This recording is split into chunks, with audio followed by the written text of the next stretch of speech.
ꯑꯍꯥꯟꯕ ꯃꯛꯇꯗ ISTBꯒꯤ ꯈꯨꯗꯣꯜ ꯈꯨꯅꯥꯏꯁꯤꯒꯤ ꯃꯅꯤ ꯍꯥꯏꯅ ꯃꯤꯡꯊꯣꯟꯖꯔꯤꯕ ꯊꯧꯔꯝ ꯑꯁꯤꯕꯨ ꯃꯤꯠꯌꯦꯡ ꯇꯥꯕꯤꯔꯤꯕ esteemed viewers ꯈꯨꯗꯤꯡꯃꯛꯄꯨ ꯅꯤꯝꯂꯥ ꯍꯨꯏꯗ꯭ꯔꯣꯝꯅ ꯇꯔꯥꯝ ꯅꯣꯛꯆꯕꯒ ꯂꯣꯏꯅꯅ ꯈꯨꯔꯨꯝꯖꯔꯤ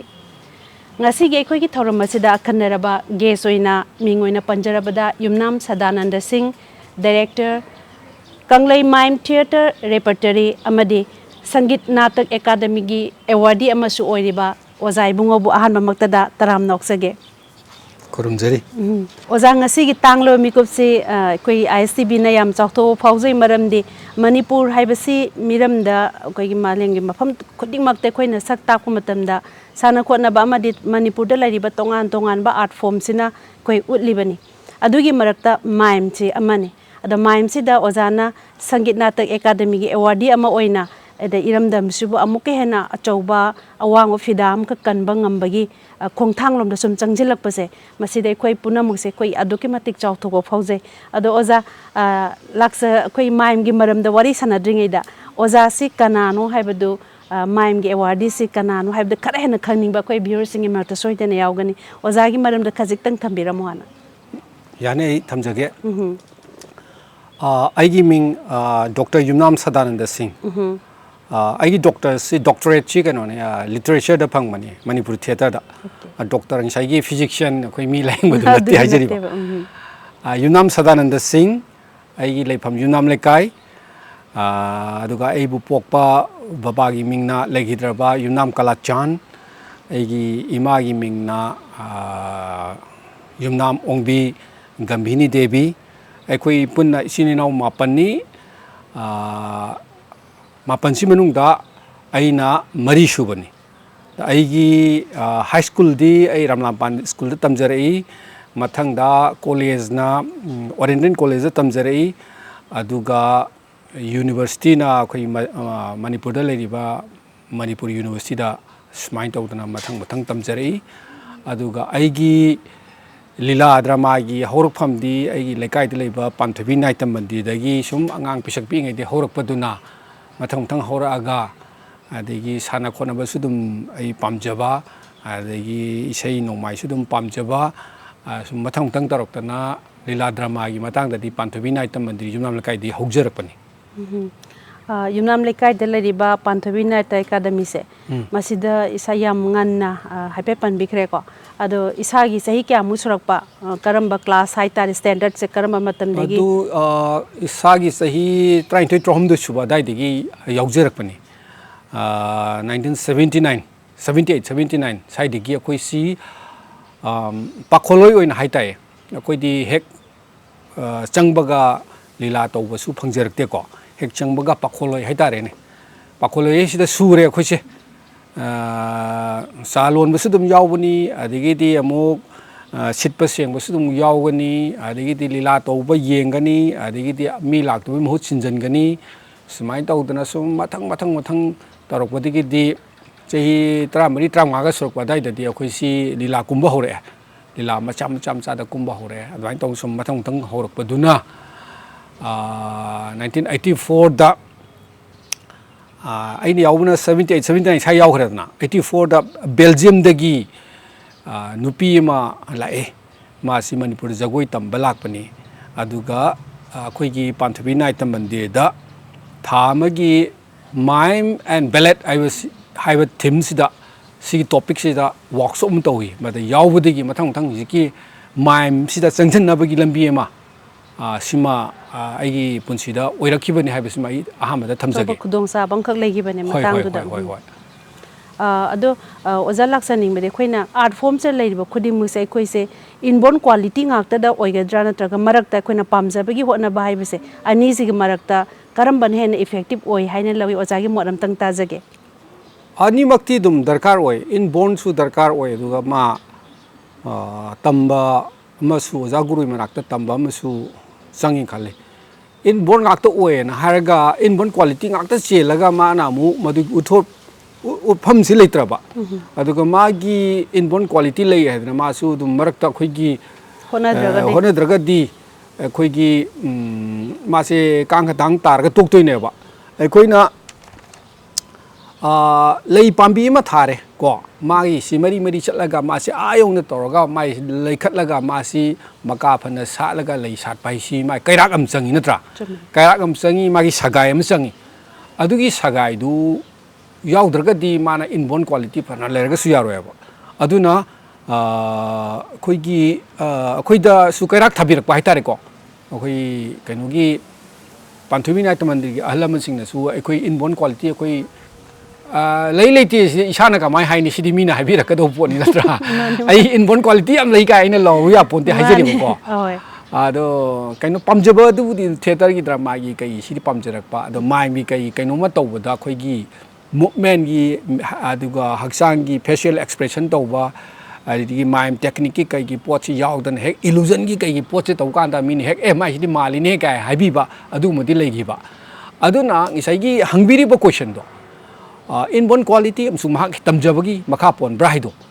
saigi inborn quality lerga su mana tamjaba orga su sai kairak tu madi darka leba kairak si sem gada bune ba ai gi da ji ai angang sing je kairak som sem no honai ne ba akoi buna mo kana gu mamna kairak sagai sabire sabira kan akoi mathang mathang kakhala kan da ai gi sanginat academy award kai sing sai kairak mathang mathang kakhalak pe poto isana su hono jab tare duga kairak amsu sembirak pamchang ya ba ada akoi gi su kairak yaudaba nate Panthubi Naik Mandiri kaida tawraiba adigi mukhar thengdara kanda maim gi Guru Niranjan Goswami Padma Shri awardee ni Kolkata dagi moisina mo nang se maim da changelu yani sida si leibani international level da si yauru cho adigi si ICCR da si thajelu ko adigi Ministry of Culture da na si leibani haibsi kairak amaka ko sangidna ko adugi kairak lamjing lamtak amadi soidana da ka madi mayam du toroga aigi ngisai pandung mamsi yaudoi ne ba adung sai hangbi khri ba question jo yamna phaba question en khali masi inborn quality ngaktang du na indori bra natraga ma tamba ngakta du na ingedori bra ada aigi mo oina di animak darkar lei na khali kusam na jap pase yam tau tai ko aduda ngasai gi udang ju tak piri kana gumbana khoi lamjing lam tak pi magi somna kan sida leibani sida si leibani haibado khangdraga di aingon da phanam tele le ka su sizina bam leitana kang ka thang ana khoi awang ba singthakta sat pa leirang do ubina ba leita di mai phajabagi kana ba leite haibani singbo ko adumaina tawdana ado ozagi mu laksage ko ozagi ihan han ba khutma oza haiba tare ko ado lamse art forms da lamjing lam tak pi bo oza se kanano ai se dum khara phajana yami haijaba dai ai gi hek theater gi oina drama gi oina horbu de ai Panthubi Naik Mandiri da ini haigre ko seista khoi gi Sanginat Academy awardee Guru Rajen leire adagi Yumnam Khogen leire adagi di muk akhoi gi Panthubi Naik Mandiri sida laga tambi bo oja sing manung do oja Padma Shri oja kan hailan leigidre ko ma leire Pawung Bihari leire Amujau leire asina singba mayam sina Panthubi Naik Mandiri da leiringe da thengnajab oja singni de oja samdani mayam khangbiramgani moisi leire adagi amuk haidokhragana Guru Niranjan Goswami leire Kolkata gi si leire adagi di jagoi gi kai ga totnaraga maim gi totnaraga oja RK Bubosana hoi leire ya khara yam gra haitai adagi mu theater workshop cha so ai dum yam yaujei ba moi singse loina mai ga mari leina ba ngakani India gi or international level da kaida ai maming panjedraga su yam gre simyam se dum maim sigi ojani haina dum ai lobu yai adu gang sai hangbigre budu matung ina ai han han ba khutma badi maim gi oina di jiki in Panthubi Naik Mandiri da lakhiba jeti royal sina maim gi khutma ba oja haitare ko si leigre adigi Niranjan Goswami moisina maim gi damokta di moisina aibu lamjing lam tak pi ba particularly sigi maim sigi damokta di moisina oini the laksaning ba makata na laksaning basina mo ahan basi ihan hana lila drama cha samaina khongda base koi 70 79 ne tak pire ko matam dur di isa gi sahi do nauri hai ba matam che thai kitang ngasi degi ne sahi khara hangat labada akoi se lila drama yaw ba sing se masi yamna koi gi ka hetar yam thausa bidaba adumain to bu so do family de yam chahi nong na sangami je imung da ngasai kairak thabi bagumna lila gumba art form che lamjing lam tak pi family de legi bana ra kamai to bono asi matang da di ai gi di yam nungai jaba khoi problem lei ba di thok khidi मरमदी आइगी brother अहनसी मा engineer ओइना retire तौखी अदुगा मासी लेकाइसिदा theatre हजिकी पांथुमिनी night मंदिर से सिदैजा हजिक director ओइनासु Larry president ओइनासु लै अदुना दुम आइगी family दसु लीला ड्रामा तौबा यावबा अदिगी मु लेकाइदसु लीला ड्रामा तौबा मयाम यावबा अदुना अखोइदा अइंगोंदादी लीला ड्रामा की चंगना होनाबदा अदगी मयाम की मियेंग हाइतारेको मसी अइंगोंदा प्रॉब्लम लेजदे अदगी मु आइगी एरिया युमनाम लेकाइ हाइसी या स्कूल युमनाम लेकाइ सिदी को लीला ड्रामा तौबा जगोइ इसे तौबसिना प्रिक सौखै लेबा अखोइ मणिपुर थिएटर की इतिहास हंगना येंकांदा मसी की बेल से या स्कूल दगिना कोइ चिंगा मखोंगमो की बेल से दगिने अखोइगी प्रोसिडियम थिएटर गा हौग्रिसे हाइदे अखोइगी आई साइस पंजग्रेना आई रिसर्च वर्क सी आई थिएटर तौनेना सुम मयाम लोइन तौकांदा अखोइगी अकोइब साइसिदी लीला ड्रामा तौ मयाम लेबनिना अखोइना संगो संगो हाइबादी अखोइना यौजबदसु प्रॉब्लम लेतबा अदु मयाम सी लोइन म कोइ कायरा सपोर्ट तौइबको सपोर्ट तौबा अदुमाइ तौगना इंगोंदादी अवाबा लेगिदी ओके कोइना अंगा म योको मतमदा मागे एनवायरनमेंट ते याम डिपेंड तौ हाइसे अद environment to the leela drama गे दो ngak leitana mit ubo khopa tawrabani aduga magi madura sangi matamda su ahalamana tawdaba yadraba sinpham amagumna lobi gibanina ozagi dasu airpan yaudana dum kairak se dum kahat pangam hoi hoi adi hajiki du ama panjing mana takpiu अखोइगी हेक युनाम लेका यमजाव लाइरे मी लेरे को यमजाव लाइरे मी सि अखोइन खांगपदिगी दुम सही खुदिंगे लाई हरावबगी थोरमसे पांगथुएबा लाई हरावसिददी अखोइ सही निमित तारानी मुक्सी दुम लाई हरावसे खुसी ngaur लेबिनेबा लाइगी थौगल तौबा दगी हौरगा आदि चोंगपे पाइबा कैदौबा लाई लम थोकपा लाई कौबा चटपा अदगी अमु नुंदिनगी प्रोग्राम दे जगोय सांगबि साबा अदगी मुंगदांगी मतम नु जगोय प्रोग्राम अमु उत्पा खोटपा कैदौबसे सिना अमु लाई हरावबम सिदी लीला ड्रामा की मचाक सिदी मोना पिकथल लेरेदना अदुना मदुदगी सु अचौबा खोइदा खुदोंग चाबा मु ओइजिबा तंबगी लंबी से फंगबको होय होय होय अदो हौजिक लाक्सगे माइम हाइ को माइम प्ले हाइसे करी हाइनो ओजा माइम प्ले हाइसी याम समझन हाइजरकांदा मासी mime play is a theatrical production मासे तबुदबु मासे एक्टिंग विदाउट वर्ड्स ना अखोइगी लीला से अखोइना पुथोकपु मतमदा मिंगोन उत्पु मतमदा अखोइना ngangnariba डायलॉग ngangnariba मसी यावहंदना हक्सांगी कयातना माइगी माइथोंगना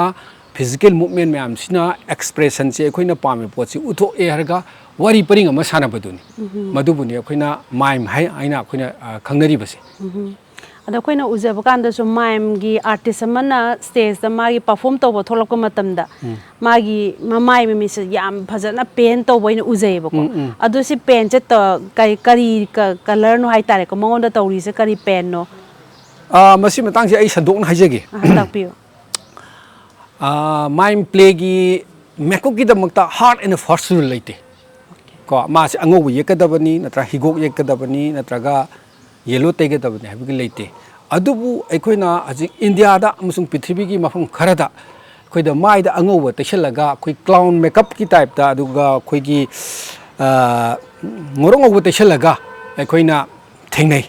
अदुबु अखोइना माइम की मेकअप नि गाइना अखोइना लौनबा यावी अदु तसेंगबदि मदुदि लांदि लाले हजिकी हारिबा माइदा अंगौबा तैबा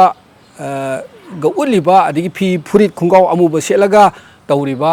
अदुगी पोची कमाइन तौगेदा मदु मार्शल मार्शु हैबा माइमगी अफाव ओजा मन होदोमबनी मार्शल मार्शु हाइबा नुपासी अखोइगी 2007 दा लैहिद्रे मासी कनोने फ्रांस मसा अफावबमनी माना डिजाइन फक्तौजबनेबा माइमगी डिजाइन माइ प्रोडक्शन दा माना अंगुब तैरगा फुरित अमुबगा लिलगा तौजबनेबा अदि पोसिना फजमनगी दा मायाम सुम लौरकांदा मदुना माइमगी मेकअप को ओइबै निंगमनेबा अदुबु असेंबा माइमगी हेक हरब ग्रिक ता कैद हरब कांदा मोइदा कैसु माइदा अंगुब तैरमदेबा अदिगी हौजी इंटरनेशनल लेवल दा अखोइगी उन्नरिबा माइम सिंगसे सेसु अंगुब ता तैदेबा हाइदि अकॉर्डिंग टू हिज और हर कैरेक्टर मदुइ मतुंग इन माइ मेकअप से तौनरे हजिकति अदि अकॉर्डिंग टू हिज और हर कैरेक्टर और हर रोल अदुइ मतुंग इन माइ ड्रेस एंड कॉस्ट्यूम से जिकति सेटलेबा हाइदि ब्लैक कदंग अदु तौगदौने हेसि लेतेबा अदु अरान बनेबा अखोइ concept कनागुम Kharna अंगुब तैगदबनी the अमुब लिटगदबनी काइसे madu aran ba pot ne ba kusi to goda ne ba kusi to goda bani theater production amada aina setting ba dress set pa magi character du matung ina setting ba sab cha ba dress set pa adi makeup to budo ado khoi sik mai da ji sat na re ba satham su thoe ba sini aduna khoina mina lan na launari ba mai wi damok ta di angau ba tai ga da ni kai adu di wrong concept ne ba okay anyway du makhang lak sa ba khoi gi mime gi khoi gi three ki element lai hai adu du kai ke oi do no tak pi oja three adu di he na su lai ba yai na khal le do tak pi ngisai gi aina haije gi ba acting without words sai do wangang dan to busma magi simulate ko adagi mu body gesture me am sina magi ngami ngai phongdok na hona ba illusion oina hola ba facial expression da ngakta na ta ba ekoi gi wangang de simulate ko adagi akoi gi illusion na akoi gi potchi yaudana yawu malhan ba akoi cham sain thak basi glass yaw thai idna ko glass yaudana mu glass yaweng khalaga malhalaga mi thak ba sisu element na mane ba thakra pai ro man ba illusion hai ne khoi gi pochi yaudi yaudana yawu malhan ba suppose camera copy pochi camera pai mi no sai ga to khoi camera yawu malhali de ko camera di yauda ba adu a kind of illusion madu element nam ne ba ko adigi element nam na mai gi dress and costume su element ma ki element je dress and costume su oining khalle haide kai no da mana sele ibi sarai duna masi ram sarai ni natraga masi ningthawam sarai ni masi maitei ni or masi pangan ni haisi aina maitei gi warim toroga di khudei set tholaga di masi maitei ni khangi natra aduna element se azigi ki element se ohum da natana adum khare hena laini facial expression su leidoi ni adi haksang body movement su leidoi ni dress and costume su leidoi ni adi music na su support torak toi ni natra adi stage aso sanga aga di mu light na su masu pirak ini aduna element si adum khare hena laini ne khalle makha unta za khangjaning ba manamo mime sida koi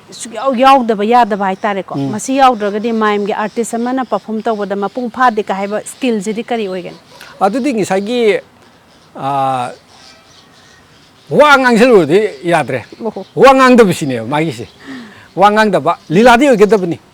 mai mai na khoi lambi de salam aga mi mana khoi sign language so bu do mai ta ko bi yaroi mai har ga di ma stage pu select tare wari sa lila ma pum oi tare natra adigi lila ma pum si da mi ngoda message pi pa lila ma pum si da mana wa ngang da na to bu do wa ngang da na wari ma pum du ma khoi na khangan manga mi se adu bu ne ba khoi na ya maru oi ba ai na lo du si ai gi play da mirel masingha taw khre irom chanu sarmila gi da south korea da ulurim ni adigi national school of drama is the poster kan leising se moment memento leising se aso festival ngak tani adigi ama angau ba kan normal leising se si mahindra excellence in theater award ta si biggest festival in india asista azigi mirel masinga haidu ulurim ne wangang debi da toroga ado wangang jitraga su wari di khangale ba babok ta okay adu azu SMN gi su makata bo hang da ilak sage ko adu da ngasagi the biggest oiba koi perform ka oi ri hari ko se india gi manung da se phanga ise adu phang ba se da laksaning bam nang ko mi lamgi atop state ki natraga country gi mayam singa koi manipur gi thokpa matam da koi art form da di adu ki matik ina khun ba leba mani lamba lamdam je picture ga su ani ju gi kitang khena ba mafam da tillu kan da ne khena ba u ba kitang adu gi experience kitang tambiyo ne khoi gi si theater gi matang da di akoi manipur di noptre ko siti mayam hena khangbira wafam ni khoi gi mang da laikharbo jaguru mayam ana utpinak pa mawong sina noptre ko aduna mime da su khoina india mang da noptre prithvi da su dum noptre ne logjabe yai akoi su experience sahi kulam kunthra ma leirabani na south korea da tawba khoi yengjare greece da tawba yenge armenia da tawba khoi direct salure yenge macedonia da salure yenge moi gi khupu thok adigi moina tawri ba singdu ubuni na khoi si khoi nu uli ba siga dum noptre ne khalle adum adigi khoina yaujage na khoina se sang tharu ba video clipping tharu tamda moi screening committee ne ga khallaga khoi bu kovir ise adigi ICCR na ka koi si MPanel ga thambiri si Indian Council for Cultural Relations khangbire ko sida MPanel da si eta hongba chawba ma eta akoi yaujigi eta khan pon de screening chawbam chaw tawri ne masi sida akoi gi kanglai ma chade repertory se yauri ne ba yawbai se akoi na performance piri ne ba aduna ai samak ne haibadi nungai jati kale do nopti noptre haidi challenge to mayam ga compete to budi prithvi da akoi gi Manipur gi maim sina India ma huchilaga compete to da ai kasu noptre na khalle akoi experience akoi ujarai ba singsi akoi na yengjar kanda adu da koi na wahang ama mu thanjage khangjaning bai tare ko adu mime artist sing da koi na atopa drama koi gi sumang kumai sumang lila da koi na isai gi lila hajik phapak da chanari base sisu dialogue huran be ade soi be ade mai kai mari regi yengak toini na adu drama gi di tasena kan artist sing do na makoi na phajari ba dialogue sing do by chance kaw ki matam da mai prompt to bagi possibility se adumak lei ha mime gi di kamai to moi di wa su ngang moi doini act se acting se aduga adugi prompt to matang se masu ta jage aduga loina na makoi se tambi ba matam da hai tare ko am tough foi ba as a director as a teacher kamai to isi experience kha gam khangjage hajiki akoi prompt to ba adiki Satra tambi ba kai doba sigi matang se hoi theater da su prom su tong tong da ba adu sumang la suma prom to so ya dre ko da akhoi gi su akhoi di dialogue ngang dra mina adu gi thabak tuma di so ya dre du nakan di kai di gi dum akhoi acting ne action na nang changsil u tho kho kai na khara akhoi ingit na to bu di dum khara yaw da ba nati ko chin che la ga ko su mai mo ma lei aduga aikoi ge dadi tambi hi matam da chhatra sing si international level la chatpa national level la chatpa sidi pura chimpha pu bini akhoi di chimpha pu bini di dialogue na tar so akhoi gi ma si da thoka dabni si da si mai phiron si da pai ga dabni si de gi sen thora ga dabni si la ka dabni si pura chimpha ne ba adi akhoi gi khare he na akhoi na section na tamjaba hai tar ga di sinema gi marak se akhoi gi ama thanglo go ma thok second tara da koi thok pangam no hona doine ba ala set prop sung sin so doine ba ama mar sida si bhoki training ja koi tawjari ne ba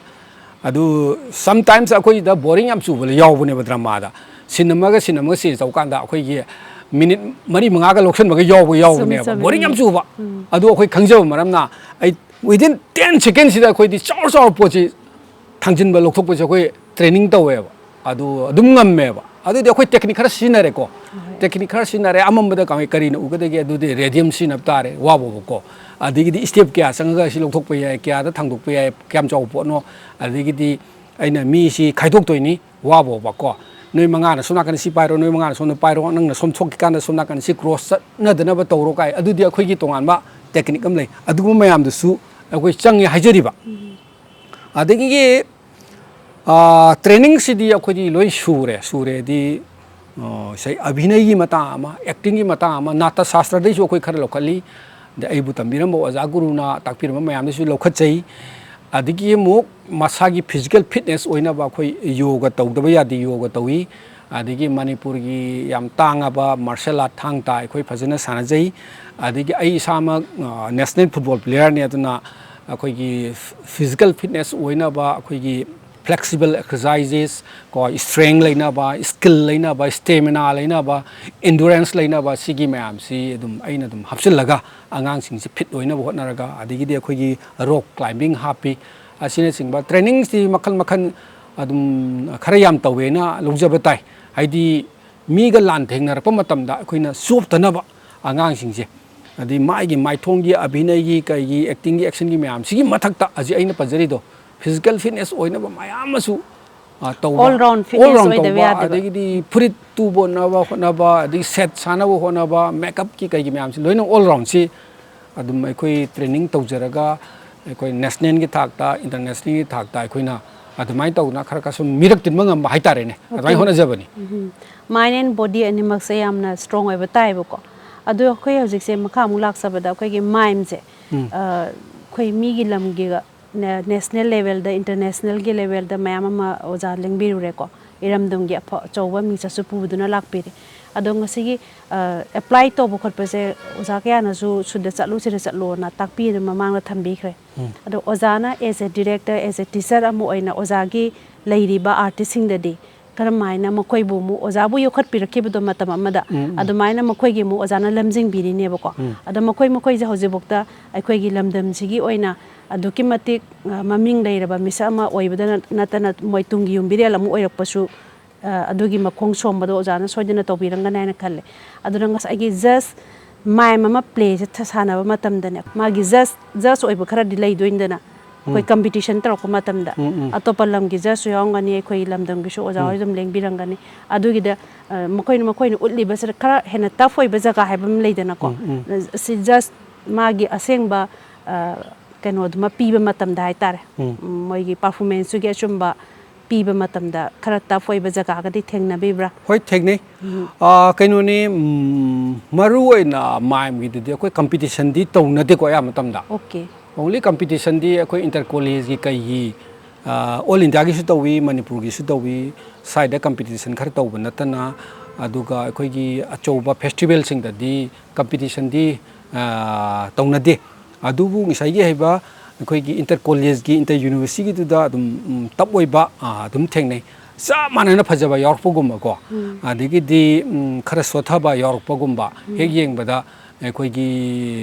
ꯃꯁꯥꯁꯤ skill ꯀꯔꯤꯝꯇ ꯍꯦꯛ ꯌꯥꯎꯗꯕꯒꯨꯝꯕ ꯑꯗꯩ ꯇꯧꯔꯤ ꯄꯣꯠꯁꯤ ꯀꯩꯅꯣ ꯍꯥꯏꯅ ꯈꯪꯗꯕ ꯌꯥꯎꯕ ꯑꯗꯨꯝ ꯊꯦꯡꯅꯗꯕ ꯅꯠꯇꯦ ꯏꯟꯇꯔ ꯀꯣꯂꯦꯖꯀꯤ ꯏꯟꯇꯔ ꯌꯨꯅꯤꯚꯔꯁꯤꯇꯤꯒꯤ ꯄꯔꯐꯣꯔꯃꯦꯟꯁꯇ ꯌꯥꯝ ꯋꯤꯛ ꯑꯣꯏꯕꯁꯨ ꯌꯥꯎꯏ ꯑꯗꯨꯒ ꯑꯗꯨꯝ ꯈꯔ ꯐꯖꯅ ꯇꯧꯕꯁꯨ ꯑꯗꯨꯝ ꯌꯥꯎꯏ ꯑꯗꯒꯤꯗꯤ ꯑꯩꯈꯣꯏꯒꯤ ꯃꯈꯥꯗ ꯂꯩꯈꯤꯕ ꯁꯥꯇ꯭ꯔꯁꯤꯡꯅ ꯃꯣꯏꯅ ꯄꯨꯊꯣꯔꯛꯄꯁꯨ ꯑꯗꯨꯝ ꯌꯥꯎꯏ ꯑꯗꯨꯁꯨ ꯑꯗꯨꯝ खर फजबसु खर फजदबसु अदी हजिकी हंगिबो वहांगदुदा अइना ममांगिदा अमा क्वेश्चन अइना ताजो होबदा कोइगी आंगांसिंग समगतपगी अमा खर फंगि हंग अमा कैराक थाबिबे मतंगदा अमा पनबिगी माले अदु खुमजगे अइगिदा यावरिबा आंगांसिंग सी चही दिफु हेनबा यांखै सुदरोबा यावसलेको सेनियरदा अदु मोइसी अइना ऑल इंडिया की स्कॉलरशिप सिंह खोप थानबा अदी फंगनबसिन अयाम फंगे अयाम कनो तौरे मोइसे दुम खर हिंगबे यानब हाइतारेको असिमा लई अदिगी मणिपुर स्टेट कला अकादमी अवार्ड खोइगी जूनियर की मोइ फंग मोइ अनि अनि अनि अहुम सुगरे मोइसे स्टेट कला अकादमी अवार्ड जूनियर की दा मोइ अहुम सुगरे अदिगी मोइ जूनियर फेलोशिप फंगबा अदिगी सीनियर फेलोशिप फंगबा सिना सिंगबा मथंग मथंग मिनिस्ट्री ऑफ कल्चर की यावरे मोइसी दुम अइगिदा दुम इमुंग मनुंग दुमाइना दुम लेमिनारगा कॉम्प्लेक्सिटी को दुम लेमिनारगा मोइसी अइना कैराक थानाबा मोइगी लंबी मा पिननाबा हाइदी अइना तौजरिसे कइनोदा मोइना अमुक मथंग मथंग संदोखरगा मणिपुरदा माइम हारिबा आर्ट फॉर्म से मसी पाक सन संदोखिनबगी हिंगहुनबगी आइडिया दुदा अइना अइगी महिरोय छात्र सिंगसिदसु अइना अइगी ngamjabi थाकता अइना मोइगी बेनिफिट पिनबा होनजबनी अदुना अइना लाक्चनिंगबो वहांग अम्मगा मरी खितंग समजनगरे वय माइमगी फिदाजे हुजि हुजि प्रेजेंट सिचुएशन जिदा हाइतारेको इरमदम सिदा करिनो हाइना लाक्चनिंगमबने अदुदि ओजागी पांदमदा ओजागी महिरोय सिंगजना मखोइनसु अतोपा तोपा महिरोय अनौबा कया अमा लमजिंग लमताक पिरगा सोइदना मकी पाकथोक चाकथोरपसिमसु ओइगनि हाइना खल्ले अदो ओजागी खोइगी आइडल हाइतारे माइमगी लंबीसिदा सिदि कनाने हाइना लौगनि आर्टिस्ट इंडिया ददी अइबु ताकपिरबा गुरु निरंजन गोस्वामी से मोदा अइ थमजब तारे मा कलकत्ता दैनी मसाम परफॉर्मर नि हजिकते अहल ओरमनिया परफॉर्म दी क्या तौद्रे अदुबु अइना याम कन पामजरु बगी मरमदी कइनोदा मासी ऑल ओवर इंडिया से माना मायम आर्टिस्ट से पातंगन पुथोकनो होनेबा अइगी सिदसु अनिर अहुम लाख पिरमे मणिपुरदा वर्कशॉप कंडक्ट तोबिरमी मसा परफॉर्मेंस पिबिरमी अदुना अइगी कनोसी अइ मोंदा अजी गुरु निरंजन गोस्वामी से अइ मोंदा थबजगे यम नुंगाइजरे अद ओजागी दिसिगी माइम गिसे माइम थिएटर हाइतारेको मसी वर्कशॉप तौबगी मवोंग से कमाइन तौवे आंगांसिंग ट्रेनिंग पीबा महिरोइसिंग सहीदा लेइट्रेको आर्टिस्ट हाइबसिदे होय होय हंदकी कोरोनागा अदगी कोई लानसिगा मयामसिदा कोई कितंग हंदकसी मनिंग खरा हल्ले अदु मरक सहिदा कोई सी खरा हुरालगा हाइतारेनेको लान मरकसु दुम खरा कन्ना तौर खरा हुरालगा haidi maya mang tau ya da manung da khara hek angang sing kho bang khara tau ba ai dai tau ba dum yawi de kitang phara kan da di dum workshop angang sing gi school gi kai gi mayam punjal laga tawi production tawi adigi masigi production sing si aina ai khatana direction tawni haibudi leitre hajikti kharka aina khaidu e haijari ba handaki sina ai gi artist rishi nang tawro mathangi sina ragumani nang tawro mathangi sina inauto nang tawro ain tawroga aina sum workshop macam cha sing gi director amusung production se moida su aina tohon bi yawi adu mapung oi ba supervision duna aina pijaba smain tawroga tum throughout the year tum left haibitai workshop and sai training se mayam na lowest ni stage da kakhalaga acting tambadu kaktana idea adu natte na khali magi stage su senabam change ba stage su wai teibam change ba wai sitbam change ba adu yaudana akoi nata shastra su dum yaubne ba nangi sanaga doribe jaga do sitpa sengba nalhan ba tau hoise yaubne akoi si tobi de wadane ba adu ai gi ta sum khara aina thengna jaru ba aina khara pamjabuduna angang sing sing sai acting tauba khaktana tana lila tamba khaktana tana sai gi stage sitpa sengba kai tauba ma henten adi dress no costume kai gi myam sigi sida su khara ai yeng si khara ai adu sijin na be khoi lila drama da ai sigi drama da I am a artist amai na sigi role da yaudu ha kanda in each and every part to the yaudu ba khuding mak tung sai ojana takpi give the post ai thang ba hairo dress ki hairo loi mut adu gi skill khudi mu se tambi ha na takpi bani training manung jida yam nungai je ado oja mime ha je khoi mime play adum ha khoi ju angang oi de gi dum hai ngasi su dum hai ri the mime play je khoi iron da di kamai na hai le khoi iron da di khoi ingit anoi na daina khoi na haijabatai masi leihitraba oza chobisnana na koi padmasi oza chobisnana masi dum loan gi kai gi khar thijen loi oi bani aduna mana sadananda nang isi ingit anoi hairo na hai adagi mana adugi meaning pi ingit ai dum khangre na ko khoi wa ngang dana si lau phamu sau thau na khoi gi wa ngang dana se anoi hebdi art hai bani khoi anoi role kai le dana ko adun ingit wangang da khota ba sigi anoi idea art ai khoi wangang da gi art ai na dain tawna ingit anoi na dain tawna khoina dain tawna khangna ra se na dain tawna ingit anoi na dain palle ado khoi hoji go jimbai khoi thoram si yeng liba khudi mang na su wahai se oja da gi tamja horani ko the oja gi assignment da mung lak sake ko mang se lai liba se khak yame ado masi sing se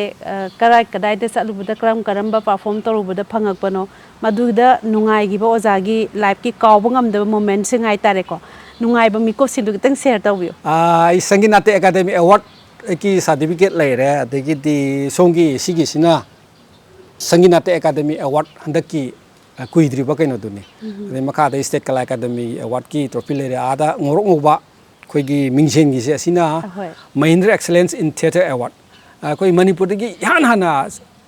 ai gi team sin chachabani asida su khoi gi nomination tere ka chang khibani sigi sidi kaino ni National School of Drama gi kaino ngaktani moi gi mon to ngaktani National School of Drama da ai ahumlak yaw ko National School of Drama si India da di man khoi shaw budi theater festival sa gamen na sinba singi manungda aduna series da aina theater olympic yauna ahumlak mai da satkhre adagi international level da di moi memento pirak traga su certificate pirak pa certificate mayam lai ko 2006 da South Korea de han chali adagi 2009 da Macedonia chali 2011 da Armenia chali 2011 da amuk anna kano da South Korea chali adagi amakan gre 2007 da Greece da adu su mime play sai thieng ai na ma lui aduga handakta kuidringai da 2022 da Germany da sasarui ai mi trauma pur salubani aduda su seitheng aba mime play so Ramayan gi wari da yumpham oiba play ma handakta kanada 2022 da Germany da ului smai tawdana aduga national level da salubadi dum 2000 2000 ꯑꯗꯥꯏꯗꯒꯤ ꯍꯧꯖꯤꯛꯐꯥꯎꯁꯤ ꯂꯦꯞꯇꯅ national ꯃꯥꯏꯝ festival ꯑꯗꯨꯝ ꯌꯥꯎꯖꯔꯛꯑꯦ ꯀꯣꯜꯀꯇꯥꯗ ꯀꯦꯔꯂꯥꯗ ꯗꯤꯜꯂꯤꯗ ꯑꯗꯒꯤ ꯀꯩꯅꯣꯗ ꯃꯙ꯭ꯌ ꯄ꯭ꯔꯗꯦꯁꯇ ꯑꯗꯨꯗꯤ India ꯃꯐꯝ ꯁꯨꯔꯦ ꯑꯗꯨꯗꯤ ꯑꯗꯨꯝ ꯅꯦꯁꯅꯦꯜ ꯃꯥꯏꯝ ꯐꯦꯁꯇꯤꯚꯦꯜ ꯑꯗꯨꯝ ꯂꯦꯞꯇꯅ ꯑꯗꯨꯝ ꯀꯩꯅꯣꯗꯒꯤ 2000 ꯑꯗꯥꯏꯗꯒꯤ ꯑꯗꯨꯝ ꯂꯦꯞꯇꯅ ꯑꯗꯨꯝ ꯌꯥꯎꯖꯔꯛꯑꯦ ꯍꯧꯖꯤꯛꯐꯥꯎ ꯑꯗꯨꯝ ꯌꯥꯎꯔꯤ ꯑꯗꯣ ꯏꯟꯗꯤꯌꯥꯒꯤ ꯃꯅꯨꯡꯗꯗꯤ ꯂꯣꯏꯅꯃꯛ ꯆꯠꯂꯨꯔꯦꯀꯣ ꯑꯗꯣ ꯐꯣꯔꯦꯟ ꯀꯟꯇ꯭ꯔꯤꯗ ꯑꯦꯕꯣꯔꯠꯇ ꯈꯔ ꯆꯠꯂꯨꯕꯁꯦ ꯁꯤꯗꯩꯁꯤꯗ ꯊꯦꯡꯅꯔꯛꯄ ꯃꯣꯏꯅ ꯑꯩꯈꯣꯏꯒꯤ ꯄꯤꯛꯂꯕ ꯃꯅꯤꯄꯨꯔꯁꯤꯗꯒꯤ ꯂꯥꯛꯄ ꯑꯥꯔꯇꯤꯁꯁꯤꯡꯗꯨꯅꯒ ꯃꯥꯏ ꯄꯥꯛꯈꯤꯕꯗ ꯃꯈꯣꯏꯒꯤ ꯄꯨꯛꯅꯤꯡꯗ ꯐꯥꯎꯕ ꯑꯗꯨꯒ ꯑꯣꯖꯥꯕꯨ ꯑꯦꯄ꯭ꯂꯣꯗ ꯇꯧꯕꯤꯔꯛꯈꯤꯕꯀꯣ ꯊꯥꯒꯠ ꯋꯥꯍꯩꯒ ꯊꯝꯕꯤꯔꯛꯈꯤꯕ ꯑꯗꯨꯗ ꯏꯔꯝꯗꯝꯒꯤ ꯏꯁꯥꯒꯤ ꯅꯠꯇꯕ ꯏꯔꯝꯗꯝꯒꯤꯗꯃꯛꯇ ꯑꯣꯖꯥꯅ ꯆꯥꯎꯊꯣꯛꯆꯈꯤꯕꯗꯣ ꯑꯗꯨꯒꯤ ꯃꯣꯃꯦꯟꯠꯀꯤ ꯅꯨꯡꯉꯥꯏꯕꯗꯣ ꯈꯤꯇꯪ ꯇꯥꯖꯅꯤꯡꯉꯤꯗꯣ 2022ꯁꯦ ꯁꯤꯗ ꯖꯔꯃꯅꯤꯗ ꯑꯩꯈꯣꯏꯅ ꯆꯩꯊꯦꯡꯉꯕ ꯑꯩꯈꯣꯏ ꯔꯥꯃꯥꯌꯟꯗ ꯌꯨꯝꯐꯝ ꯑꯣꯏꯕ ꯄ꯭ꯂꯦꯁꯦ ꯑꯩꯈꯣꯏ ꯎꯠꯂꯨꯔꯦ ꯎꯠꯂꯨꯕꯩ ꯂꯣꯏꯔꯛꯄꯁꯤꯗ ꯚꯥꯕꯣꯛ ꯃꯔꯛꯇꯒꯤ ꯁꯨꯃꯥꯏꯅꯒ ꯍꯥꯏꯕꯤꯔꯛꯑꯦ ꯑꯣꯔꯒꯅꯥꯏꯖꯤꯡ ꯀꯃꯤꯇꯤ ꯃꯔꯛꯇꯒꯤ ꯅꯪꯒꯤ ꯄ꯭ꯂꯦꯁꯤ ꯌꯦꯡꯉꯨꯀꯥꯟꯗ ꯑꯩꯈꯣꯏꯁꯤ ꯇꯣꯉꯥꯟꯕ ꯑꯩꯈꯣꯏꯒꯤ ꯃꯪꯒꯤ ꯂꯩꯕꯥꯛ ꯑꯃꯗ ꯆꯠꯂꯨꯕ ꯑꯗꯨꯃꯥꯏꯅ ꯇꯧꯋꯤ ꯀꯥꯏꯅ ꯇꯧꯔꯒ ꯀꯣ ꯑꯗꯒꯤ ꯏꯟꯗꯤꯌꯟꯒꯤ ꯇ꯭ꯔꯦꯗꯤꯁꯟꯗꯨꯕꯨꯁꯨ ꯎꯕ ꯔꯥꯃꯥꯌꯟꯒꯤꯀꯣ ꯑꯗꯨꯒꯤ ꯃꯊꯛꯇ ꯑꯃꯨꯛ ꯑꯩꯈꯣꯏꯒꯤ ꯃꯅꯤꯄꯨꯔꯒꯤ ꯃ꯭ꯌꯨꯖꯤꯛ ꯀꯣꯁꯇ꯭ꯌꯨꯝ ꯑꯁꯤꯅꯆꯤꯡꯕ ꯃꯌꯥꯝꯁꯨ ꯎꯕꯗꯒꯤ ꯃꯣꯏꯅ ꯍꯥꯏꯅꯤꯡꯉꯥꯏ ꯂꯩꯇꯅ ꯃꯣꯏ ꯊꯥꯒꯠꯄꯤꯔꯛꯏ ꯁꯨꯃꯥꯏꯅ ꯇꯧꯅ ꯊꯦꯡꯅꯕ ꯂꯩ ꯑꯗꯒꯤ ꯑꯥꯔꯃꯦꯅꯤꯌꯥꯗ ꯈꯪꯗꯦ ꯁꯥꯎꯠ ꯀꯣꯔꯤꯌꯥꯗ ꯈꯪꯗꯦ ꯃꯦꯁꯦꯗꯣꯅꯤꯌꯥꯗ ꯈꯪꯗꯦ ꯑꯗꯨꯝ ꯂꯣꯏꯅꯃꯛ ꯊꯥꯒꯠꯄꯤꯔꯛꯏ ꯑꯩꯈꯣꯏꯅ ꯌꯥꯎꯕ ꯐꯪꯉꯤꯁꯦ ꯌꯥꯎꯕ ꯐꯪꯕꯁꯤꯗ ꯑꯗꯨꯝ ꯃꯣꯏꯁꯦ ꯑꯍꯥꯟꯕꯗ ꯌꯥꯎꯅꯅꯕꯩ ꯕꯥꯇꯣꯟ ꯊꯥꯔꯛꯄꯁꯤ ꯃꯣꯏꯗꯤ ꯑꯦꯄ꯭ꯔꯤꯁꯤꯌꯦꯁꯟ ꯍꯥꯟꯅ ꯇꯧꯔꯕꯅꯦꯕ ꯃꯔꯝꯗꯤ ꯃꯣꯏꯒꯤ ꯐꯦꯁꯇꯤꯚꯦꯜꯁꯤ ꯌꯥꯎꯅꯕ ꯃꯇꯝꯗ ꯄ꯭ꯔꯤꯊꯤꯕꯤꯒꯤ ꯃꯐꯝ ꯀꯌꯥꯗꯒꯤ ꯊꯥꯎꯖꯟꯁ ꯑꯣꯐ ꯗꯤ ꯑꯦꯄ꯭ꯂꯤꯀꯥꯟꯁꯦ ꯊꯥꯔꯛꯇꯣꯏꯅꯦꯕ ꯁꯤꯗꯒꯤ ꯑꯃꯨꯛ ꯁꯦꯂꯦꯛꯁꯟ ꯀꯃꯤꯇꯤꯗꯨꯅ ꯁꯦꯂꯦꯛꯁꯟ ꯇꯧꯔꯀꯥꯟꯗ ꯑꯃꯨꯛ ꯌꯥꯎꯕ ꯐꯪꯗꯣꯏꯅꯦꯕ ꯑꯗꯨꯗꯤ ꯑꯩꯈꯣꯏꯅ ꯌꯥꯎꯕ ꯐꯪꯕ ꯍꯥꯏꯕꯁꯦ ꯑꯗꯨꯝ ꯁꯤꯁꯦ ꯑꯗꯨꯝ ꯉꯁꯥꯏ ꯀꯟꯇ꯭ꯔꯤꯗꯨꯅ ꯑꯩꯈꯣꯏꯁꯦ ꯑꯦꯄ꯭ꯔꯤꯁꯤꯌꯦꯠ ꯇꯧꯕ ꯍꯧꯔꯕꯅꯦꯕ ꯇꯧꯔꯕꯅꯤ ꯍꯥꯏꯕꯁꯦ ꯑꯩꯈꯣꯏꯅ ꯂꯧꯔꯕꯅꯤ ꯑꯇꯣꯞ ꯑꯇꯣꯞꯄ ꯑꯩꯈꯣꯏꯒꯤ ꯗ꯭ꯔꯃꯥ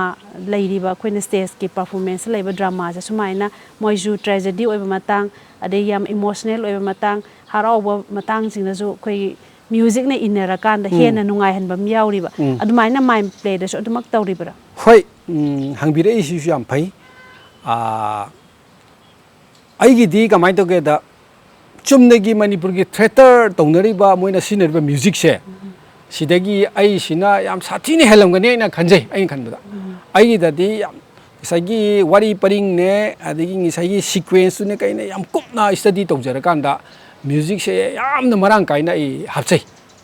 ꯑꯩꯅ ꯍꯧꯖꯤꯛ ꯄꯟꯖꯈꯤꯕ ꯔꯥꯃꯥꯌꯟꯒꯤ ꯃꯇꯥꯡ ꯑꯃ ꯌꯥꯎꯕꯗꯣ ꯑꯗ ꯁꯔꯋꯟ ꯀꯨꯃꯥꯔ ꯍꯥꯏꯅ ꯑꯉꯥꯡ ꯑꯃ ꯃꯃꯥ ꯃꯄꯥ ꯃꯤꯇꯥꯡꯕꯒꯤ ꯃꯆꯥꯅꯨꯄꯥꯗꯣ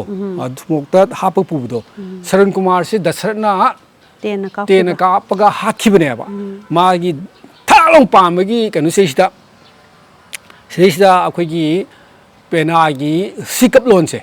ꯁꯤꯗꯒꯤ ꯁꯥꯒꯠꯂꯛꯄ ꯌꯥꯝ ꯁꯥꯊꯤꯅ ꯇꯦꯡꯊꯥꯅ ꯑꯣꯏꯕꯒꯤ ꯄꯣꯠ ꯑꯃꯅ ꯊꯣꯝꯃꯤꯅꯦꯕꯀꯣ ꯑꯗꯒꯤ ꯑꯃꯨꯛ ꯍꯣꯔꯦꯟ ꯗꯁꯔꯠꯁꯤꯁꯨ ꯑꯃꯨꯛ ꯉꯁꯥꯏꯒꯤ ꯁꯥꯞꯇꯨꯒꯤ ꯃꯇꯨꯡ ꯏꯟꯅ ꯃꯥꯁꯤ ꯑꯃꯨꯛ ꯁꯤꯗꯣꯏꯅꯦꯕ ꯁꯤꯗꯁꯨ ꯁꯤꯀꯞꯂꯣꯠ ꯑꯇꯣꯞꯄ ꯑꯃꯅ ꯑꯃꯨꯛ ꯁꯤꯗꯁꯨ ꯑꯃꯨꯛ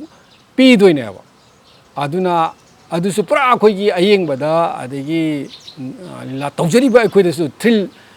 ꯙꯥꯛ ꯄꯥꯟꯖꯥꯠꯅꯤ ꯁꯨꯃꯥꯏꯅ ꯇꯧꯗꯅ ꯅꯨꯡꯉꯥꯏꯔꯒꯅ ꯅꯨꯡꯉꯥꯏꯕꯒꯤ ꯄꯣꯠ ꯑꯋꯥꯕꯒꯤ ꯄꯣꯠ ꯃꯌꯥꯝꯁꯤ ꯑꯩꯈꯣꯏꯅ ꯈꯥꯏꯗꯣꯛꯆꯔꯒ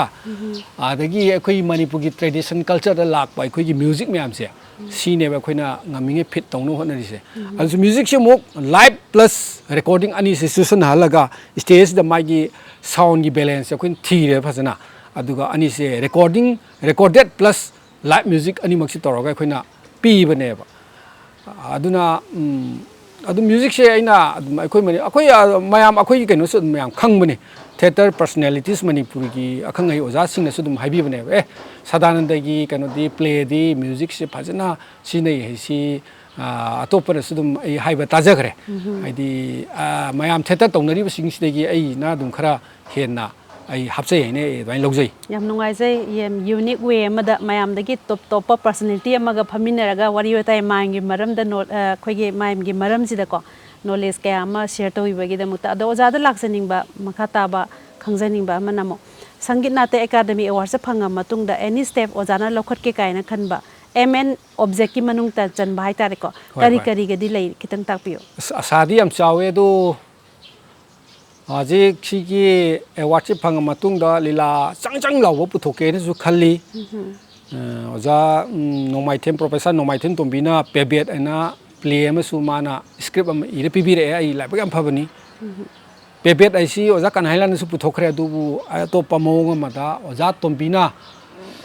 ꯃꯥꯒꯤ ꯑꯣꯏꯕ ꯚꯤꯖꯟ ꯑꯃꯗ ꯍꯧꯖꯤꯛ ꯍꯧꯖꯤꯛ ꯂꯥꯟ ꯑꯃ ꯇꯧꯔꯤꯁꯦ ꯃꯁꯤꯁꯤꯗ ꯃꯩꯇꯩ ꯅꯨꯄꯤꯅ ꯂꯧꯔꯤꯕ ꯔꯣꯜꯁꯤ ꯃꯁꯤꯗ ꯁꯥꯟꯅꯧ ꯁꯗꯥꯅꯟꯗ ꯑꯩꯒꯤ ꯑꯣꯖꯥꯅꯤ ꯑꯩꯒꯤ PhD ꯑꯣꯖꯥꯅꯤ ꯃꯥꯅ ꯅꯪ ꯁꯤꯗ ꯁꯥꯟꯅꯧꯀꯣꯅ ꯇꯧꯔꯒ ꯃꯥꯅ ꯁ꯭ꯀ꯭ꯔꯤꯞ ꯑꯃ ꯍꯥꯏꯗꯤ ꯃꯥꯏꯝꯒꯤ ꯑꯣꯏꯕ ꯁ꯭ꯀ꯭ꯔꯤꯞ ꯑꯃ ꯗꯥꯏꯂꯣꯛ ꯌꯥꯎꯕ ꯅꯠꯇꯦ ꯃꯥꯒꯤ ꯀꯩꯅꯣꯗꯣ ꯃꯥ ꯄꯤꯔꯛꯑꯦ ꯁꯤꯀ꯭ꯋꯦꯟꯁ ꯃꯌꯥꯝꯗꯣ ꯇꯧꯔꯒ ꯑꯗꯨꯃ ꯄꯨꯊꯣꯛꯀꯦ ꯑꯩꯅꯁꯨ ꯈꯜꯂꯤ ꯑꯗꯒꯤ ꯑꯇꯣꯞꯄ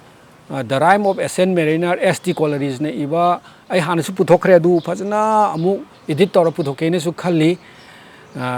ꯑꯗꯒꯤ इंटरनेशनल माइम फेस्टिवल में आई कम्प्लेक्स है वा गांगजन कम्प्लेक्स है सिदसु इंटरनेशनल माइम फेस्टिवल में पुथोकेनेसु खल्ली अदि सिगी कम्प्लेक्स से पूरा इंटरनेशनल स्टैंडर्ड आई पुथोके मासी आइगी होल से साउंड प्रूफ ओइनबा अदगी दि मासी अखोइगी एयर कूलर गुम्बा हापचंदना खोचंदना अदगी लाइट की इक्विपमेंट गसी सुहंदना साउंड इक्विपमेंट गसी सुहलगा इंटरनेशनल स्टैंडर्ड अमदा पुखतकेने खल्ली सी खन हजिकी खल्ले दुने नोम ओइजरकने न सुखल्ली अदो आसादी याम चावी आसा याम चाव हाइतारे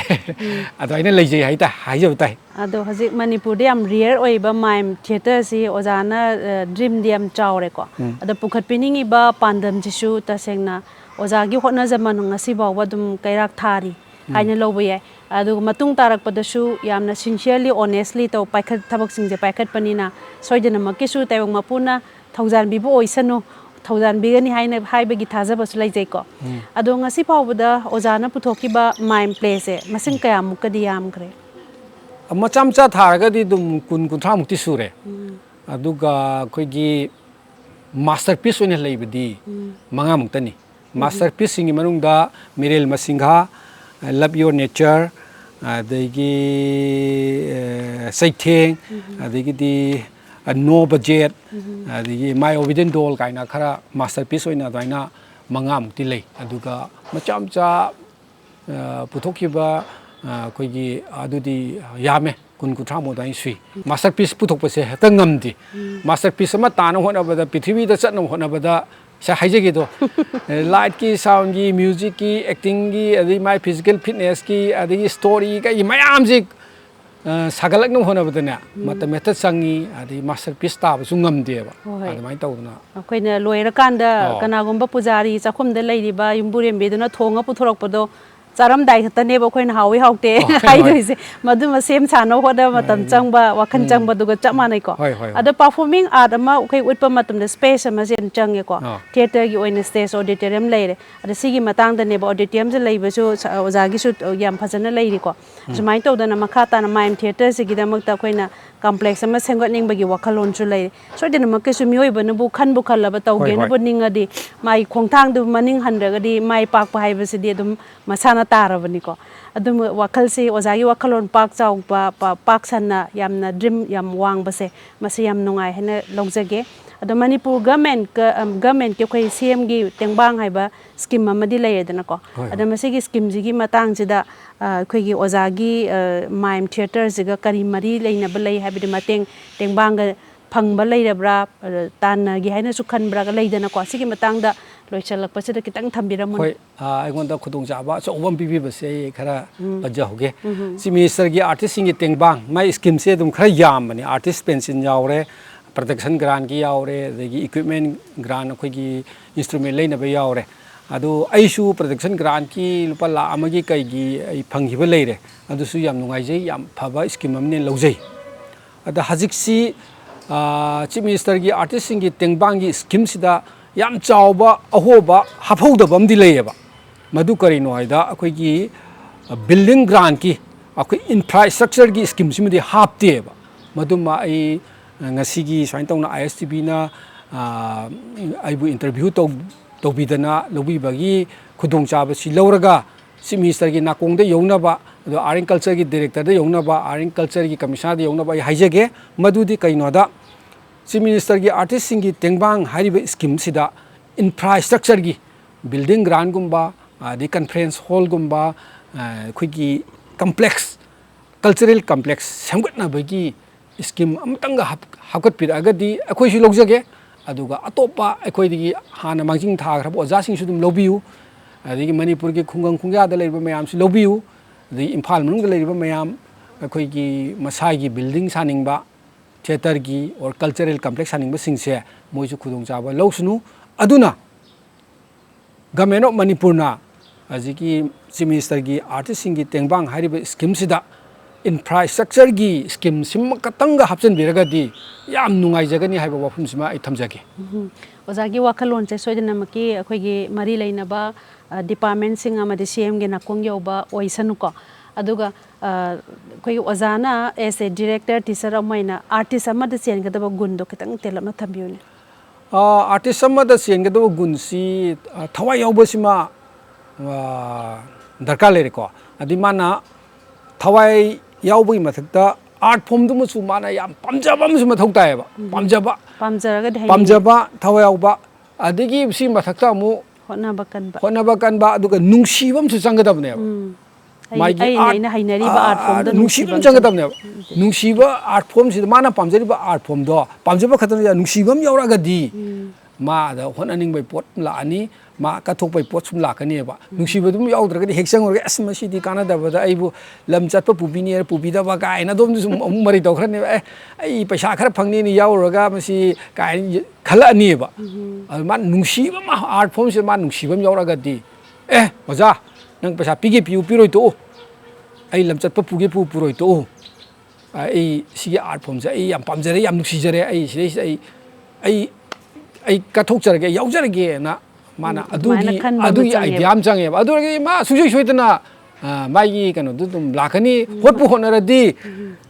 ꯃꯥꯒꯤ ꯃꯍꯩꯗꯤ ꯆꯥꯅꯤꯅ ꯃꯥ ꯑꯩ ꯃꯍꯩ ꯍꯥꯟꯅ ꯆꯥꯗꯧꯅꯤ ꯆꯪꯉꯛꯑꯒꯗꯤ ꯁꯤꯗꯤ ꯍꯥꯟꯅ ꯈꯪꯅꯔ ꯉꯥꯛꯇꯅꯤꯗ ꯅꯨꯡꯁꯤꯕ ꯑꯃ ꯆꯪꯉꯦꯕ ꯆꯨꯝꯃꯤ ꯆꯨꯝꯃꯤ ꯑꯣꯖꯥ ꯑꯗꯣ ꯂꯣꯏꯁꯤꯜꯂꯛꯄꯁꯤꯗ ꯑꯩꯈꯣꯏꯒꯤ ꯌꯪ ꯑꯥꯔꯇꯤꯁꯁꯤꯡꯗ ꯑꯩꯈꯣꯏ ꯑꯥꯔꯠ ꯐꯣꯝꯕꯨ ꯅꯨꯡꯁꯤꯖꯕ ꯌꯪ ꯑꯥꯔꯇꯤꯁ ꯈꯨꯗꯤꯡꯃꯛꯇ ꯑꯣꯖꯥꯅ ꯄꯥꯎꯖꯦꯜ ꯑꯃꯇꯪ ꯊꯝꯕꯤꯔꯝꯃꯨ ꯉꯁꯤꯒꯤ ISTPꯅ ꯏꯟꯇꯔꯚ꯭ꯌꯨ ꯑꯃ ꯇꯧꯕꯤꯕ ꯑꯁꯤꯒ ꯏꯔꯣꯏꯅꯅ ꯃꯁꯤꯗ ꯈꯨꯗꯣꯡꯆꯥꯕ ꯂꯧꯖꯔꯒ ꯍꯧꯔꯛꯂꯤꯕ ꯑꯥꯔꯇꯤꯁꯁꯤꯡꯗ ꯍꯥꯏꯖꯅꯤꯡꯕꯗꯤ ꯑꯩꯈꯣꯏ ꯍꯟꯕ ꯂꯩꯕꯤꯒꯅꯨ ꯃꯅꯤꯄꯨꯔꯁꯤꯗꯤ ꯑꯥꯔꯠꯀꯤ ꯂꯝꯅꯤ ꯑꯗꯨꯒ ꯃꯅꯤꯄꯨꯔꯒꯤ ꯇ꯭ꯔꯦꯗꯤꯁꯅꯦꯜ ꯑꯥꯔꯠ ꯐꯣꯝꯁꯤꯡꯕꯨꯁꯨ ꯑꯗꯨꯝ ꯅꯨꯡꯁꯤꯕꯤꯌꯨ ꯏꯁꯥꯅ ꯄꯥꯝꯕ ꯑꯥꯔꯠ ꯐꯣꯝꯗ ꯆꯠꯄꯤꯌꯨ ꯇꯧꯕꯇꯕꯨ ꯑꯩꯈꯣꯏꯒꯤ ꯃꯩꯍꯧꯔꯣꯝꯗꯒꯤ ꯂꯩꯔꯛꯑꯕ ꯑꯩꯈꯣꯏꯒꯤ ꯂꯥꯏ ꯍꯔꯥꯎꯕꯅꯆꯤꯡꯕ ꯀꯣ ꯁꯤ ꯍꯥꯟꯅꯁꯨ ꯌꯥꯎꯕꯤꯔꯝꯒꯅꯤ ꯆꯦꯟꯕꯤꯔꯝꯒꯅꯤ ꯑꯗꯨ ꯍꯦꯟꯅ ꯊꯤꯕꯤꯔꯒ ꯃꯁꯤꯗꯒꯤ ꯂꯧꯕ ꯌꯥꯕ ꯀꯥꯟꯅꯕ ꯂꯧꯔꯒ ꯇꯣꯉꯥꯟ ꯇꯣꯉꯥꯟꯕ ꯏꯁꯩꯗ ꯈꯪꯗꯦ ꯐꯣꯛ ꯁꯣꯡꯗ ꯈꯪꯗꯦ ꯊꯤꯌꯦꯇꯔꯗ ꯈꯪꯗꯦ ꯖꯒꯣꯏꯗ ꯈꯪꯗꯦ ꯂꯥꯏ ꯍꯔꯥꯎꯕꯁꯤ ꯂꯣꯏ ꯌꯥꯎꯔꯕꯅꯤ ꯂꯥꯏ ꯍꯔꯥꯎꯕꯁꯦ ꯑꯩꯅ ꯆꯍꯤ 10 ꯍꯥꯟꯅ ꯔꯤꯁꯥꯔꯁ ꯇꯧꯔꯛꯑꯁꯨ ꯑꯃꯨꯛꯀ ꯇꯧꯅꯤꯡꯉꯥꯏ ꯌꯥꯎꯔꯤ ꯃꯉꯣꯟꯗꯒꯤ ꯑꯩꯈꯣই ꯃꯥꯏꯟ ꯇꯧꯖꯔꯤꯕ ꯑꯩꯈꯣꯏꯁꯨ ꯃꯉꯣꯟꯗꯒꯤꯅꯤ ꯑꯩꯈꯣꯏꯅ ꯂꯧꯊꯣꯛꯑꯒ ꯁꯤꯖꯤꯟꯅꯔꯤ ꯃꯌꯥꯝꯁꯦ ꯃꯁꯤꯃ ꯌꯥꯎꯕꯤꯌꯨ ꯑꯗꯩ ꯊꯥꯡ ꯇꯥꯁꯤꯁꯨ ꯌꯥꯝ ꯃꯔꯨ ꯑꯣꯏꯕꯅꯤ ꯑꯗꯨꯒ ꯑꯇꯣꯞꯄ ꯇ꯭ꯔꯦꯗꯤꯁꯅꯦꯜ ꯑꯥꯔꯠ ꯐꯣꯝ ꯃꯌꯥꯝ ꯑꯩꯈꯣꯏꯒꯤ ꯃꯌꯥꯝꯁꯨ ꯊꯤꯖꯤꯟꯕꯤꯔꯒ ꯊꯋꯥꯏ ꯌꯥꯎꯅ ꯑꯩꯈꯣꯏꯒꯤ ꯍꯧꯔꯛꯏꯕ ꯁꯥꯇ꯭ꯔ ꯃꯍꯩꯔꯣꯏꯁꯤꯡꯅ ꯊꯤꯖꯤꯟꯕꯤꯌꯨ ꯌꯥꯎꯕꯤꯌꯨ ꯃꯅꯤꯄꯨꯔ ꯏꯃꯥꯕꯨ ꯁꯛ ꯇꯥꯛꯄꯗ ꯁꯔꯨꯛ ꯌꯥꯕꯤꯌꯨ ꯍꯥꯏꯕꯁꯤ ꯑꯩ ꯍꯥꯏꯖꯅꯤꯡꯉꯤ ꯊꯥꯒꯠꯆꯔꯤ ꯑꯣꯖꯥꯒꯤ ꯃꯃꯜ ꯌꯥꯝꯂꯕ ꯃꯤꯀꯨꯞ ꯈꯔ ISTV ꯇꯤꯝꯒ ꯎꯅꯖꯔꯒ ꯑꯩꯈꯣꯏ ꯋꯥꯔꯤ ꯋꯥꯇꯥꯏ ꯁꯥꯟꯅꯕ ꯃꯥꯏꯝꯒꯤ ꯅꯣꯂꯦꯖ ꯀꯌꯥ ꯑꯃ ꯁꯤꯌꯔ ꯇꯧꯕꯤꯕ ꯃꯃꯜ ꯌꯥꯝꯂꯕ ꯋꯥꯍꯩ ꯀꯌꯥ ꯑꯃ ꯐꯣꯡꯗꯣꯛꯄꯤꯔꯝꯕꯒꯤꯗꯃꯛꯇ ꯑꯃꯨꯛꯀ ꯍꯟꯅ ꯑꯣꯖꯥꯕꯨ ꯊꯥꯒꯠꯆꯒꯦ ꯂꯣꯏꯅꯅ ꯉꯁꯤꯒꯤ ꯑꯩꯈꯣꯏꯒꯤ ꯊꯧꯔꯝ ꯈꯨꯟꯅꯥꯏꯁꯤꯒꯤ ꯃꯅꯤ ꯊꯧꯔꯝ ꯑꯁꯤꯕꯨ ꯃꯤꯠꯌꯦꯡ ꯇꯥꯕꯤꯔꯤꯕ ꯚꯤꯌꯨꯋꯔꯁ ꯈꯨꯗꯤꯡꯃꯛꯄꯨ ꯑꯃꯨꯛꯀ ꯍꯟꯅ ꯅꯤꯝꯂꯥ ꯍꯨꯏꯗ꯭ꯔꯣꯝꯅ ꯈꯨꯔꯨꯝꯖꯔꯤ